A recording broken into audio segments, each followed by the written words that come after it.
రాష్ట్ర వ్యాప్తంగా public health పారిశుద్ధ్య కార్మికుల్లో ఉన్నటువంటి ఐక్యత, వాళ్ళ పోరాటాలు చేయడం వల్ల అనేకమైనటువంటి జీతాలు పెంచుకోవడం కానీ, సౌకర్యాలు కానీ, హక్కులు కానీ సాధించుకోవడం జరిగింది.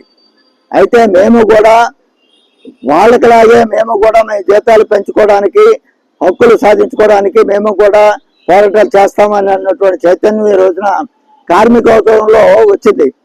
ఆ ప్రకారంగా రాష్ట్ర వ్యాప్తమైనటువంటి ఉద్యమాన్ని నిర్మించడానికి 4వ తారీఖున విజయవాడలో పెద్ద ధర్నా, మహాధర్నా అన్నది నిర్మించడం ద్వారా ఆ రోజున సమ్మె నోటీస్ అన్నది డేట్ అనేది ఫిక్స్ చేయడం అన్నది జరుగుతుంది.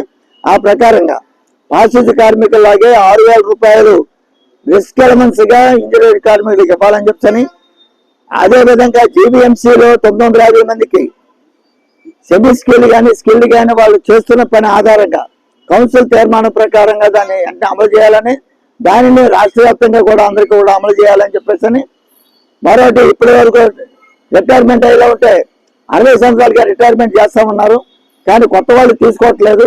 కాబట్టి రిటైర్ అయినటువంటి వాళ్ళు కానీ, చనిపోయినటువంటి వాళ్ళు కానీ వాళ్ళందరూ కూడా వాళ్ళ బిడ్డలకి ఉపాధి, అవకాశ ఉపాధి కల్పించాలని చెప్పేసి, అట్లాగే మొత్తం ఏవైతే తల్లి వందనం లాంటి ఏవైతే పథకాలు ఉన్నాయో అన్ని పథకాలు కూడా ఎటువంటి ఆంక్షలు లేకుండా మినహాయింపులన్నీ ఇచ్చి అన్ని కూడా అమలు చేయాలని చెప్పేసి మేము డిమాండ్ చేస్తూ ఈ పోరాటం అన్నది జరుగుతూ ఉంది.